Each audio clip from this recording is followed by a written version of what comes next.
आज की राजनीति से जुड़ी एक ऐसी तस्वीर हम आपको दिखाने जा रहे हैं जो लोकतंत्र की आत्मा पर सीधा सवाल खड़ा करती है। उत्तर प्रदेश के अमेठी जिले की जगदीशपुर सुरक्षित विधानसभा से भाजपा विधायक सुरेश पासी का बयान अब सियासी बहस नहीं बल्कि संवैधानिक मूल्यों की कसौटी बन चुका है।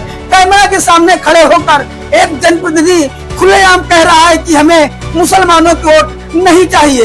यही नहीं, विधायक सुरेश पासी यह भी दावा करते हैं कि वे न कभी मस्जिद गए हैं, न जाएंगे, न मुस्लिम समुदाय के घर वोट मांगने जाते हैं और न ही उनके सुख दुख में शामिल होते हैं। सवाल ये नहीं कि कोई नेता किससे वोट मांगता है या नहीं, सवाल ये है क्या एक निर्वाचित विधायक को यह अधिकार है कि वह संविधान द्वारा समान अधिकार प्राप्त एक पूरे समुदाय को राजनीतिक और पर खारिज कर दे। भारत का संविधान प्रतिनिधि को सिर्फ एक वोटर नहीं बल्कि पूरे क्षेत्र का विधायक बनाता है। लेकिन यहाँ विधायक सुरेश पासी खुले मन से कह रहे हैं कि उन्हें मुस्लिम समाज की जरूरत नहीं है।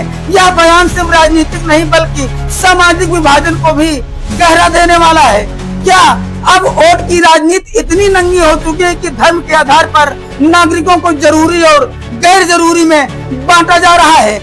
विपक्ष इस बयान को लेकर हमलावर है, लेकिन बड़ा सवाल भाजपा संगठन से है। क्या पार्टी इस बयान से सहमत है या इसे व्यक्तिगत राय बताकर पल्ला झाड़ लिया जाएगा? जब एक विधायक कहता है कि उसे एक समुदाय की वोट नहीं चाहिए तो असल में वह क्या कह रहा है? क्या वह यह कह रहा है कि उस समुदाय के अधिकार भी उसे मंजूर नहीं? ये बयान सिर्फ अमेठी की राजनीति नहीं बल्कि देश के लोकतांत्रिक चरित्र की परीक्षा है। सुनिए पूरा बयान। सुरेश पासी जी मस्जिद पर आते कि नहीं जाते हैं? नहीं जाते, कभी नहीं जाते। मस्जिद पर नहीं जाते आप? ना गए हैं ना जाएंगे। वोट मांगने भी नहीं जाते। मुसलमानों से आपकी और जरूरत? जीने मरने में भी नहीं जाते, दुख सुख में भी नहीं जाते। बिल्कुल क्लियर है। मतलब आपको कैमरे में बोल रहे हैं। आपको मुसलमानों की वोट की जरूरत नहीं? नहीं जरूरत।